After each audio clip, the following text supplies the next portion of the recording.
Hello and welcome to not the circuit Ricardo Tormo. Welcome to our Airbnb because today has been an absolutely crazy day. Obviously, if you've seen the news, there was a fire in the pit lane today and it just caused the whole second session to stop and we were all sent home. And we thought, why not just record what happened and the eventful today in a gorgeous backdrop that is Valencia in the back. So, joining me, I've got Jack Pickering and from Formula Rezone, and I've got Jasmine Hughes from Formula Nerds. Hello. Hello.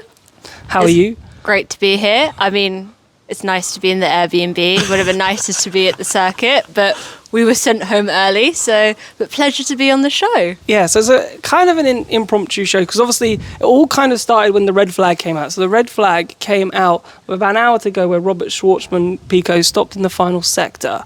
And then, obviously, his car was then returned to Williams Advanced Engineering, and then that's where the catastrophe happened. Do you want to just explain more? Yeah, it's been an interesting day. It's been a long one. We stood outside for how long? Like a few hours? A couple of hours, few hours before we were told we should go home. So that was good. But yeah, so basically Robert Schwartzman stopped with an hour to go in the morning session. He was brought, his car was brought back to the pits. However, it wasn't brought down pit lane like it usually is. I think that might have been just to try and get the session going quicker. Because obviously we're limited with testing, and also half the rookies were in this morning. So they wanted to get the show back on the road as quickly as possible. And so they dropped, I'm assuming they must have dropped the car off at WAE, extracted the battery, and then it was halfway through the press conference. I'm not sure if we're going to stick up the press conference now, but do you know what? We should upload the short where they just go, "It's a fire, we need to leave."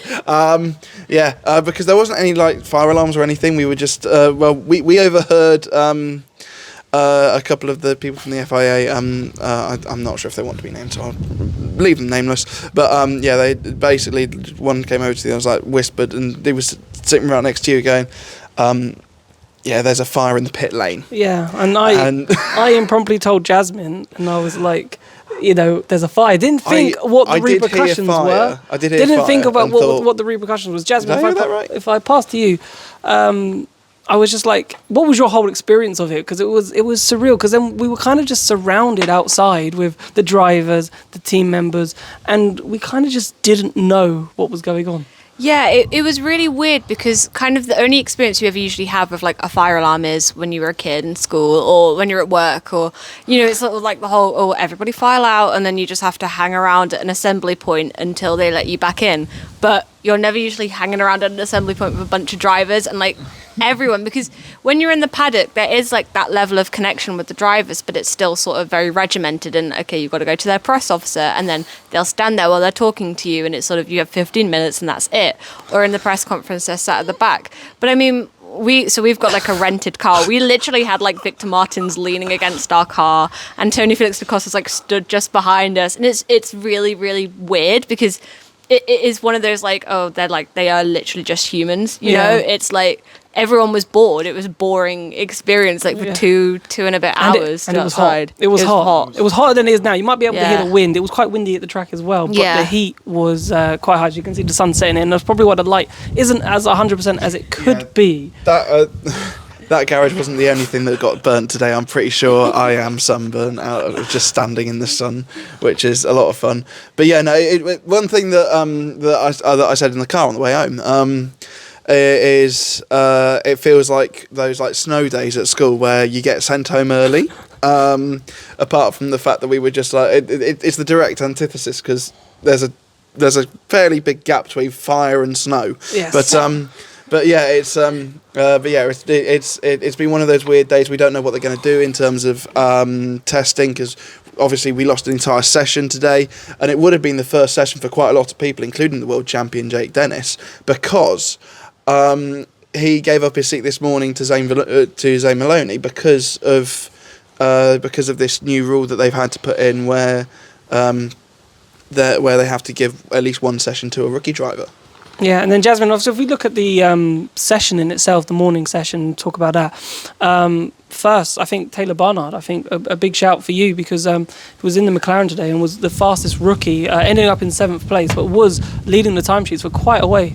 Yeah, I mean, Taylor, I've been lucky enough to talk to him a couple of times. I've been in the F2, F3 paddock and I met him there and then have spoken to him since. And he's brilliant. He's really stellar. He drives for Genza and had a brilliant latter half of the F3 season. So when they announced that he was going to be in the McLaren, I was really excited. I was like, that is an awesome opportunity for him. But he absolutely blew me away. He was by far the most impressive rookie that we had today.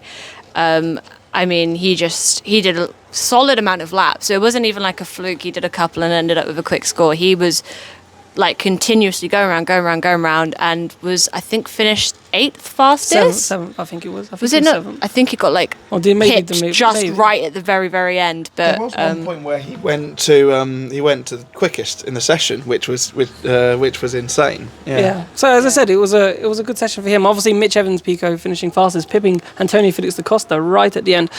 From what you've seen, I know it's only 3 hours of testing, and it was interesting because in the press conference, Jake Dennis was like, the hardware's kind of staying the same, so we know that we're going to be sort of challenging again. Is there anything that makes you think, for people at home who are just watching the timesheets, that anything might change this season, or is it still looking like the status quo from last year? Well, yeah, that's one thing that you're going to hear from a lot of the drivers over the course of not just this weekend, but also into the start of next year. The only thing that they can change is the software. The hardware has to stay the same from this season to the next before the new hardware is brought in for season 11. And so I think it will be more of the same. And to disappoint anyone who's watching this and thinking, oh, let's find out the lowdown, we can't really learn anything out of 2 hours and 45 minutes of green flag action that we had today instead of the 6 hours that we were supposed to have. Yeah, the only interesting thing for me, I thought, was Mortara and Muller. So in the Mahindra powered cars, did have some good laps and were both in the top 10. So if there's anything that Mahindra are praying for, that they've made some progress with the software, then hopefully for them, fingers crossed, that maybe some of those times are starting to push that team in the right direction. But we know that testing doesn't really mean much. I mean, obviously, your favourite saying. Most famously last year, where Porsche looked like they were going to have a write-off, then they came to Mexico City and Diriyah and had the best start to the season they could have possibly wanted. So yeah, I mean, no. Usually we don't find anything out in the entire 3 days of testing, let alone the first 3 hours. Yeah, Jasmine, I'll give you the last word. In terms of testing, as Pico just said there, we don't learn much, but considering that we are going to Shanghai, we've got Mexico, we could have Valunga in Rome. So there will be street circuits, proper actual circuits with proper tarmac. Monaco is quite similar as well. Could this Valencia test be the first test potentially where it could actually mean something coming out of it? Yeah, I think it could definitely be a bit more representative, because it does seem like there is ever so slightly a little bit of a shift towards circuits at the moment. So it'll be very interesting for sure, I think, to kind of compare and contrast how people have done in this pre-season test and then we'll go on to do with the circuits, kind of compared to what the disparity's been in later years. So yeah, it'll be quite interesting, I think. So there we go then, an impromptu FEZ show from the balcony of our Airbnb. We promise tomorrow we'll be doing stuff from the track. Fingers crossed, because we don't even know at this precise moment if we'll be there. Teams are being updated every 2 hours, we were told, on the situation and what was happening. Hopefully the fire was kept under control well, which seems to be what was reported.